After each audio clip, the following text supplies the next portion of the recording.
ఇలా మళ్ళీ మళ్ళీ మళ్ళీ తిరిగి వస్తుంటాం. మళ్ళీ తిరిగి ప్రయత్నం చేస్తూ వస్తూ ఉన్న ప్రతిసారికి కొంత ఏదో అభివృద్ధి తప్పకుండా ఉండి ఉంటుంది. అది మహర్షి గారి అనుగ్రహం. ప్రతి ఒక్కళ్ళు మనం ఇక్కడ వచ్చి కలిసి ప్రార్థనలు చేసుకుంటూ కలిసి మాస్టర్ గారి బోధనను, ఆయన ఇచ్చిన పాఠాలను, నేర్పిన విద్యలను మరొక్కసారి గుర్తు తెచ్చుకుంటూ ఇంకొకసారి గట్టిగా మళ్ళీ సంకల్పించుకొని దీన్ని ఇలా మన జీవన పద్ధతిలోకి తెచ్చుకుందాం.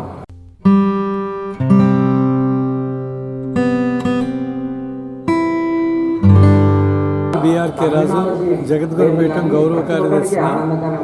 ఈరోజు మనం పాల్గొంటున్న కార్యక్రమం ఏంటంటే మాస్టర్ సివివి గురు పూజ మహోత్సవంలో 63వ సంవత్సరం కార్యక్రమం నిర్వర్తిస్తున్నాం.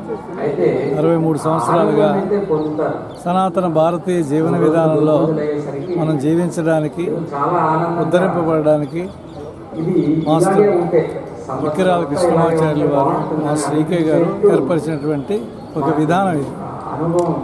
అన్ని మతాల వారికి, సర్వమానవాళికి పనికొచ్చే యోగం ఏమిటంటే మానవుడు తాను ఉద్ధరింపబడి తన ప్రపంచంలో తనందరికీ సేవలు అందిస్తూ తను అందరికీ ఉపయోగపడమే మానవ జీవితం యొక్క పరమావధిని.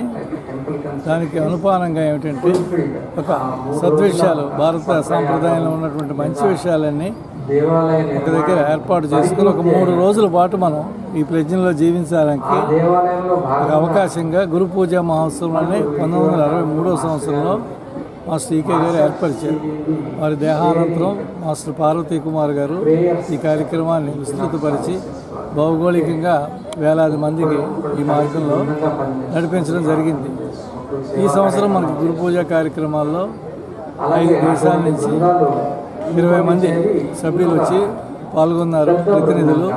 వారంతా కూడా భారతీయ జీవన విధానంలో జీవించడానికి వారి వేషభాషణాలు కానీ, ఆహారాదులు కానీ, మన విజ్ఞానాన్ని కానీ ఆసక్తి కలిగి భారతీయ పవిత్ర జీవన విధానంలో జీవించడానికి పూనుకొని గత 30 సంవత్సరాల నుంచి మార్గంలో నడుస్తున్నటువంటి వారందరూ కూడా ఈ సమావేశానికి ఇచ్చేశారు. సుమారు 3000 మంది ఈ కార్యక్రమంలో పాల్గొంటారు. ప్రతి సంవత్సరం మేము జనవరి 11, 12, 13వ తేదీల్లో ఈ పవిత్ర కార్యక్రమాన్ని నిర్వర్తిస్తూ వచ్చిన వారందరికీ ఉచితంగా భోజనాది సౌకర్యాలు అన్ని ఏర్పాటు చేస్తాం.